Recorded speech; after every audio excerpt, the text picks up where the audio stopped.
बस और ट्रक में टक्कर हो गई। इस हादसे में 8 मजदूर घायल हो गए हैं। जबलपुर से यूपी जा रहे थे मजदूर। खंडवा स्थित छगांव माखन कस्बे में आग लग गई। घटना रात करीब 12 बजे की है। आग इतनी गंभीर थी कि उसने एक दूध डेयरी और ऑटो पार्ट्स की दुकान को अपनी चपेट में ले लिया। स्थानीय लोगों ने फायर ब्रिगेड की मदद से तुरंत ही काबू पा लिया, लेकिन फिर भी दुकान में रखा सारा सामान जलकर राख हो गया। आग लगने की वजह का अभी तक पता नहीं चल सका।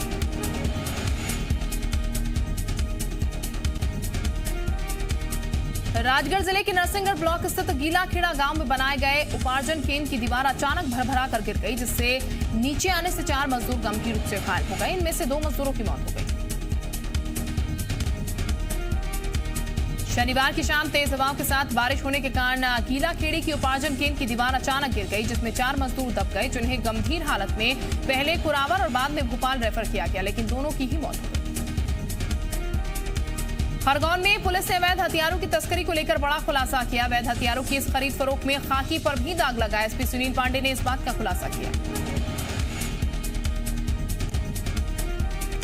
जिले के बमनाला में पुलिस की घेराबंदी में देसी पिस्टल और जिंदा कारतूस के साथ 2 आरोपियों को गिरफ्तार किया गया था। आरोपियों में हरदा जिले की पुलिस लाइन का हेड कांस्टेबल रोहित नारायण यादव भी शामिल था। एसपी सुनील कुमार पांडे ने अवैध हथियार की खरीदी फरोख्त में बड़ा रैकेट शामिल होने की आशंका जताई है। संत देव प्रभाकर शास्त्री दादाजी की तबीयत गंभीर। देर रात पूर्व मंत्री संजय पाठक उन्हें लेकर कटनी के खुड़ा गांव में उनके आश्रम पहुंचे। अब तक दिल्ली में उनका इलाज चल रहा था। सूत्रों के मुताबिक डॉक्टरों ने जवाब दे दिया, जिसके बाद उन्हें विशेष विमान से जबलपुर लाया गया।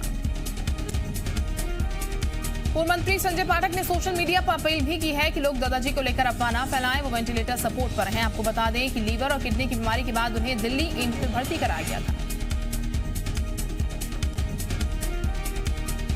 कल से शुरू हो रहे लॉकडाउन 4 के रंग रूप और नियमों का ऐलान। आज गृह मंत्रालय जारी करेगा गाइडलाइंस। रियायतों की पहली शर्त सोशल डिस्टेंसिंग। 20 लाख करोड़ के आर्थिक पैकेज की 5वीं और आखिरी किश्त आज। वित्त मंत्री की प्रेस कॉन्फ्रेंस सुबह 11 बजे। फोकस रोजगार पैदा करने वाले रिफॉर्म पर। कोरोना संक्रमितों की संख्या में दुनिया में 11वें नंबर पर भारत। आधे से ज्यादा संक्रमित देश के सिर्फ 5 शहरों में। 1/3 मामले सिर्फ महाराष्ट्र में। कोरोना काल में मजदूरों पर सियासत जारी। राहुल गांधी के दिल्ली के सुखदेव विहार पहुंचने पर बीजेपी ने उठाए सवाल। मजदूरों से मिलने को बताया सियासी फोटोशूट। प्रवासी मजदूरों के पलायन पर योगी के मंत्री उदय भान का विवादित बयान। कहा चोर डकैतों की तरह क्यों भाग रहे हैं। और यह हादसे पर केंद्र सरकार ने किया आर्थिक मदद का ऐलान। मृतकों को परिजनों को 2-2 लाख रुपए और घायलों को 50-50 हजार रुपए की सहायता देगी सरकार। यूपी सरकार भी देगी आर्थिक मदद। और यह हादसे के बाद यूपी सरकार के सख्त आदेश। ट्रकों और 2 पहिया वाहनों पर प्रवासियों का यूपी में प्रवेश बैन। हर जिले में एंट्री और एग्जिट पॉइंट से की जाएगी पिक और ड्रॉप की व्यवस्था। दिल्ली का झंडे वाला मंदिर 18 लाख लोगों को बांट चुका है खाना। दिल्ली पुलिस ने सम्मान में सेवादारों पर की आसमान से फूलों की बारिश। दिल्ली पुलिस के 2 और सब इंस्पेक्टर कोरोना पॉजिटिव और दोनों के कांटेक्ट में आने वाले स्टाफ को क्वारंटीन किया गया। अब तक दिल्ली पुलिस के 180 जवान कोरोना पॉजिटिव। महाराष्ट्र में कोरोना संक्रमितों की संख्या 29,000 के पार। मुंबई में कोरोना से एक असिस्टेंट सब इंस्पेक्टर की मौत। अब तक 11 पुलिस वाले गंवा चुके हैं जान। मुंबई के सबसे बड़े हॉटस्पॉट धारावी में कोरोना के 53 नए मामले सामने आए हैं। कोरोना पॉजिटिव मामलों की संख्या बढ़कर 1198 हुई। अब तक 53 लोगों की हो चुकी है मौत। बिहार में शनिवार को कोरोना पॉजिटिव के 3 नए मामले सामने आए हैं। प्रदेश में कोरोना संक्रमित मरीजों का आंकड़ा 1118 तक पहुंचा। इंदौर में कोरोना के 92 नए मरीज मिले हैं। इसी के साथ ही शहर में पॉजिटिव मरीजों का आंकड़ा 2469 हो चुका है। अब तक शहर में कोरोना से 100 लोगों की मौत हो चुकी है। 1251 लोगों का इलाज चल रहा है। दूसरे राज्यों में फंसे छत्तीसगढ़ के मजदूरों को लाने राज्य सरकार ने 37 विशेष ट्रेन की सहमति दे दी है। अब तक 8 विशेष ट्रेनों के जरिए श्रमिकों को लाया जा रहा है। वहीं छत्तीसगढ़ सरकार की ओर से ट्रेनों में आने वाले श्रमिकों के लिए अब तक कुल 1 करोड़ से ज्यादा का भुगतान किया जा चुका है। मुख्यमंत्री भूपेश बघेल के विशेष प्रयास से प्रवासी श्रमिकों की वापसी का सिलसिला जारी है। राज्य के रायपुर, दुर्ग, बिलासपुर, राजनांदगांव, भाटापारा, चांपा के साथ ही अन्य स्टेशनों पर मजदूरों के स्वास्थ्य परीक्षण और उन्हें घर भेजने के लिए सभी जरूरी इंतजाम किए गए। देश भर में मजदूरों का पलायन जारी है। छत्तीसगढ़ में सीएम भूपेश बघेल ने प्रदेश से होकर जा रहे श्रमिकों को चरण पादुका का वितरण करने के निर्देश दिए। छत्तीसगढ़ में गर्मी के कारण आ रहे मजदूरों को बिना जूते चप्पल से परेशानी का सामना करना पड़ रहा है। सीएम के निर्देश के बाद राजनांदगांव के सभी सीमावर्ती चेकपोस्ट पर चप्पलों का वितरण किया गया। केंद्र बनाए गए जहां से गुजरने वाले मजदूरों को जूते चप्पलों का वितरण किया जा रहा है। मध्य प्रदेश में पिछले 24 घंटे में कोरोना के 195 नए मामले सामने आए हैं। मध्य प्रदेश स्वास्थ्य विभाग की तरफ से जारी आंकड़ों के मुताबिक प्रदेश में कोरोना संक्रमितों की संख्या 4790 पर पहुंच गई है। इनमें से 2315 मरीज ठीक होकर अपने घर जा चुके हैं, जबकि 2232 मरीजों का इलाज जारी है। प्रदेश में अब तक 243 मरीज कोरोना से अपनी जान गंवा चुके हैं। पिछले 24 घंटे में प्रदेश के एक और जिले में कोरोना की एंट्री हुई है। उमरिया में 24 घंटे में कोरोना का एक संक्रमित मरीज मिला है। मुख्यमंत्री शिवराज सिंह चौहान ने 7 राज्य महाराष्ट्र, गुजरात, राजस्थान, कर्नाटक, तेलंगाना, झारखंड, छत्तीसगढ़ के मुख्यमंत्री को पत्र लिखा है। पत्र में सीएम ने इन राज्यों से एमपी आने वाले मजदूरों की पहले से संख्या बताने का आग्रह किया ताकि मध्य प्रदेश की सीमा में इनके आने पर भोजन, वाहन और दवाओं की व्यवस्था की जा सके। कई राज्यों के मजदूर एक राज्य से दूसरे राज्यों तक जाने के लिए एमपी की सीमा से होकर गुजर रहे हैं। ऐसे में उनके राज्यों की सीमा तक छोड़ने के लिए एमपी सरकार ने बसों की व्यवस्था भी की है, लेकिन कई बार ज्यादा संख्या में मजदूर के आने से सीमा पर मजदूरों को परेशानी का सामना करना पड़ रहा है। एमपी के मुख्यमंत्री शिवराज सिंह चौहान ने केंद्रीय खाद्य आपूर्ति मंत्री रामविलास पासवान को पत्र लिखा है। पत्र में सीएम शिवराज सिंह ने प्रदेश में किसानों से खरीद में गए 6 लाख मीट्रिक टन गेहूं को सेंट्रल पूल में लेने की मांग की है। अपने पत्र में सीएम शिवराज सिंह ने पूर्व सीएम कमलनाथ का नाम लिखे बगैर लिखा कि इससे पहले भी राज्य सरकार 5 बार केंद्रीय खाद्य मंत्री को पत्र लिख चुकी है, लेकिन केंद्र की तरफ से इसका कोई जवाब नहीं मिला है। एमपी के पूर्व सीएम कमलनाथ की चिट्ठी के बाद एमपी सरकार ने मठ मंदिर पुजारियों को राहत दी है। सरकार ने मठ मंदिर पुजारियों के लिए 8 करोड़ रुपए की राशि जारी की। धर्म विभाग के एसीएस मनोज श्रीवास्तव ने आदेश जारी किया। पूर्व सीएम कमलनाथ ने चढ़ावा नहीं होने से मंदिरों पुजारियों के सामने आर्थिक संकट को लेकर सरकार को चिट्ठी लिखी है और पुजारियों को मानदेय का भुगतान करने की मांग की थी। इसके बाद सरकार ने पुजारियों के लिए 8 करोड़ की राशि जारी की है। शिवराज सरकार ने 10वीं बोर्ड की परीक्षा के बचे हुए पेपर नहीं करवाने का फैसला लिया। 10वीं बोर्ड के जो पेपर हो चुके हैं उनके अंकों के आधार पर छात्रों का रिजल्ट बनेगा, जबकि 12वीं के बचे हुए विषयों की परीक्षा 8 जून से 16 जून के बीच होगी। एमपी के निजी विश्वविद्यालय पर फैसला लेते हुए सीएम शिवराज ने कहा है कि निजी विश्वविद्यालय लॉकडाउन की अवधि में सिर्फ ट्यूशन फीस ले सकेंगे, इसके अलावा कोई अतिरिक्त शुल्क नहीं लेंगे। मध्य प्रदेश में आर्थिक गतिविधियों को बढ़ावा देने के लिए प्रदेश सरकार ने कई उद्योग इकाइयों को संचालित करने की अनुमति दे दी है। कैट एसोसिएशन के प्रदेश अध्यक्ष भूपेन्द्र जैन ने कहा है कि 33% मजदूरों के साथ इकाई संचालित कर पाना संभव नहीं है।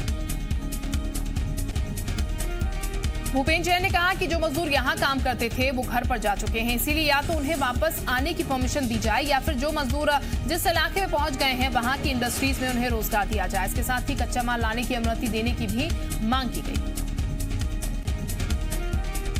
छत्तीसगढ़ में धान खरीदी के अंतर की 685 रुपए की राशि किसानों को देने के लिए 21 मई से राजीव गांधी किसान न्याय योजना शुरू हो रही है, लेकिन किसानों के खाते में पहुंचाने के लिए सरकार ने राउंड फिगर फॉर्मूला तैयार किया है। सरकार किसानों को प्रति एकड़ पर 10,000 रुपए देगी, यानी कि किए गए वादे के हिसाब से अभी भी हर किसान को प्रति एकड़ 275 रुपए कम मिलेंगे, क्योंकि सरकार ने किसानों से प्रति एकड़ 15 क्विंटल धान की खरीद की और 685 रुपए के अंतर के हिसाब से प्रति एकड़ किसान को 10,275 रुपए मिलना चाहिए। लॉकडाउन में छत्तीसगढ़ लौटे प्रवासी लोगों को बिना राशन कार्ड मई जून में प्रति व्यक्ति 5 किलो राशन दिया जाएगा। इसको लेकर सीएम भूपेश बघेल ने सभी कलेक्टर्स को आदेश जारी किए। ऐसे सभी लोगों को इसके तहत निःशुल्क राशन दिया जाएगा जिनके पास केंद्र और राज्य की किसी भी योजना के अंतर्गत राशन कार्ड नहीं है। सरकार ने इसको लेकर 10,038 टन खाद्यान्न आवंटित कर दिया है। पंचायत ग्रामीण विकास विभाग, राजस्व एवं श्रम विभाग के अधिकारियों को पात्र प्रवासी व्यक्तियों की डाटा तैयार करने को कहा गया है। इसके लिए विभागीय वेबसाइट में अलग से लिंक दिया गया है। सागर में सड़क हादसे में घायल प्रवासी मजदूरों का हालचाल जानने मंत्री गोविंद सिंह राजपूत जिला अस्पताल पहुंचे। उन्होंने डॉक्टर से घायलों के स्वास्थ्य की जानकारी ली और आवश्यक दिशा निर्देश दिए। इस दौरान उन्होंने हादसे में मारे गए मजदूरों को श्रद्धांजलि दी।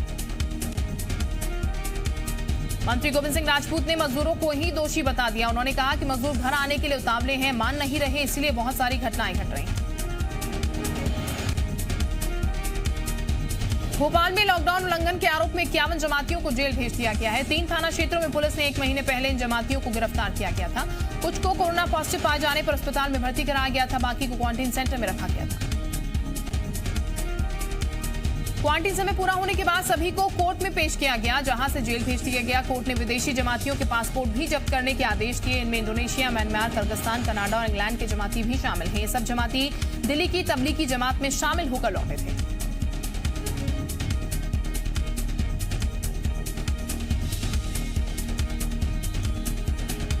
भोपाल में कोरोना के हॉटस्पॉट जहांगीराबाद और मंगलवाड़ा में बढ़ते संक्रमण को रोकने के लिए प्रशासन, जनप्रतिनिधि और स्थानीय लोगों का सहयोग लेगा। इसके लिए पुलिस कंट्रोल रूम में एक बैठक आयोजित की गई है। बैठक में कार्यवाहक महापौर आलोक शर्मा, मंगलवाड़ा, जहांगीराबाद के पार्षद और प्रतिष्ठित लोग शामिल हुए।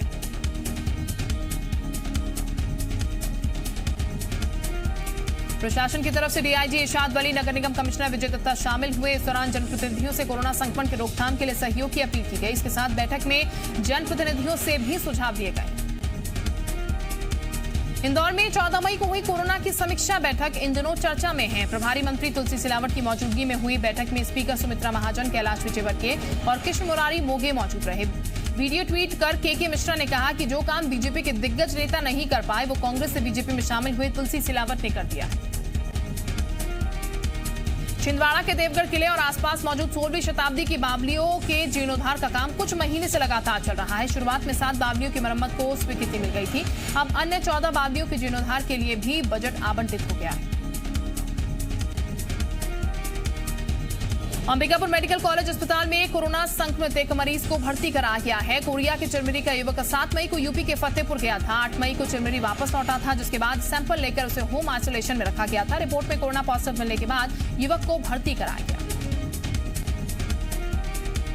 भिंड के मालनपुर थाने में युवक की मौत मामले में थाना प्रभारी अशोक गौतम और 3 कांस्टेबल पर हत्या का मामला दर्ज कर लिया गया। चोरी के शक में 25 साल के इंदल सिंह को पुलिस पकड़ कर ले गई थी, जिसकी पुलिस कस्टडी में मौत हो गई। परिजनों ने पुलिस पर पीटकर हत्या करने का आरोप लगाया था और ग्रामीण ने थाने का घेराव भी किया था। शिकायत के बाद एसपी नागिन सिंह ने 4 पुलिसकर्मियों पर हत्या का मामला दर्ज करने का आदेश दिया।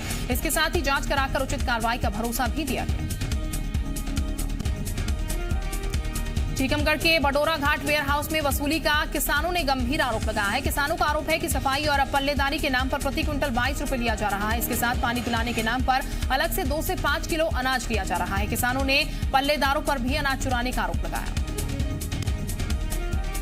किसानों से पैसा लेने की बात खरीदी केंद्र प्रभारी अरविंद सिंह भी मान रहे हैं। किसानों ने मामले में कार्रवाई करने की मांग की है। आपको बता दें कि सरकार वेयर हाउस में बड़ा गांव खुर्द का खरीदी केंद्र बनाया गया है, जहां अवैध उगाही का किसानों ने आरोप लगाया है।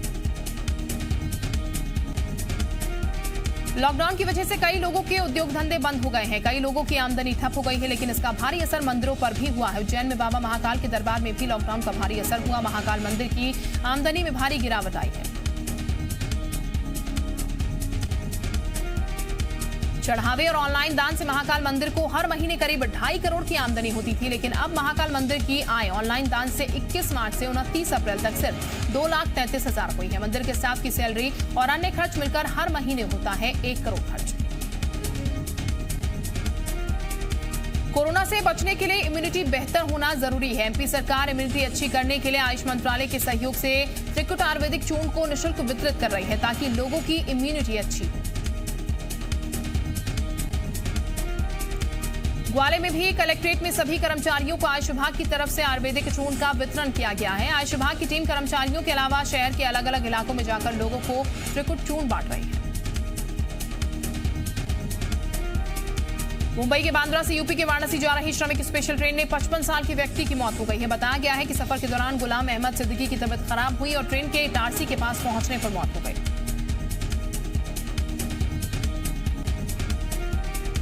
जीआरपी ने एहतियातन शव को जबलपुर में उतार लिया और पोस्टमार्टम के लिए मेडिकल कॉलेज अस्पताल भेजा गया, जहां पोस्टमार्टम के साथ कोरोना सैंपल भी लिया जाएगा। गुलाम अहमद अपने परिवार के साथ यात्रा कर रहे थे। जीएमपीसीजी की खबर का एक बार फिर असर देखने को मिला है। ग्वालियर में गैंगरेप पीड़ित की एफआईआर न लिखने पर गिजोरा थाना के प्रभारी गोपाल यादव को निलंबित कर दिया गया। 13 मई को 15 साल की लड़की के साथ गांव के ही 2 युवकों ने गैंगरेप किया। जब पीड़ित परिवार के साथ रिपोर्ट दर्ज कराने थाने पहुंची तो थाना प्रभारी ने एफआईआर दर्ज नहीं की। पीड़ित परिवार 15 मई को एसटीओपी कार्यालय पहुंचा। एसटीओपी ने डाबरा थाने में 0 एफआईआर दर्ज करने के निर्देश दिए, जिसकी खबर दिखाए जाने के बाद एडीजीपी राजा बाबू सिंह के निर्देश पर एसपी ने थाना प्रभारी को निलंबित किया और जांच के आदेश दिए। बड़वानी से दिन भर में कई ट्रक गुजर रहे हैं, जिनमें 100 से ज्यादा मजदूर ले जाए जा रहे हैं। चिलचिलाती धूप में खुले ट्रक में जा रहे मजदूरों से बात की गई तो मजदूरों ने कहा कि कई बार ऑनलाइन आवेदन किया, लेकिन ले जाने की व्यवस्था सरकार की तरफ से नहीं हुई, जिसके बाद थक हार कर 2 गुना किराया देकर अब घर जा रहे हैं। मुंबई से यूपी जा रहे मजदूरों का कहना है कि ट्रक वाले ने एक आदमी से 3000 रुपए लिए। वहीं दूसरे ट्रक में बैठे मजदूरों ने कहा है कि ट्रक में 120 लोग बैठे हैं, सभी ने 30,000 रुपए लिए हैं। मजदूरों ने बताया है कि वो बिहार जा रहे हैं। मजदूरों का आरोप है कि अगर सरकार ने व्यवस्था की होती तो उन्हें इतनी परेशानी का सामना नहीं करना पड़ता। शाहजहांपुर से गुजरने वाले आगरा मुंबई हाईवे पर महाराष्ट्र से बड़ी संख्या में मजदूर अपने घर यूपी जाते हुए नजर आए। इस दौरान सोशल डिस्टेंसिंग का पालन नहीं हो रहा है। हाईवे से गुजरने वाले ट्रकों में 50 से ज्यादा मजदूर भरे जा रहे हैं। मजदूरों को किराया भी ज्यादा वसूला जा रहा है। ट्रकों के अलावा छोटे लोडिंग वाहन, ऑटो रिक्शा और बाइक से भी मजदूर अपने घरों को लौट रहे हैं। इनमें भी सोशल डिस्टेंसिंग का पालन नहीं हो रहा। रास्ते में कुछ संस्थाएं और चाय नाश्ते की व्यवस्था की जा रही है, जो मजदूरों को राहत दे रही है और उन्हें उम्मीद है कि जल्द वो घर पहुंच जाएंगे।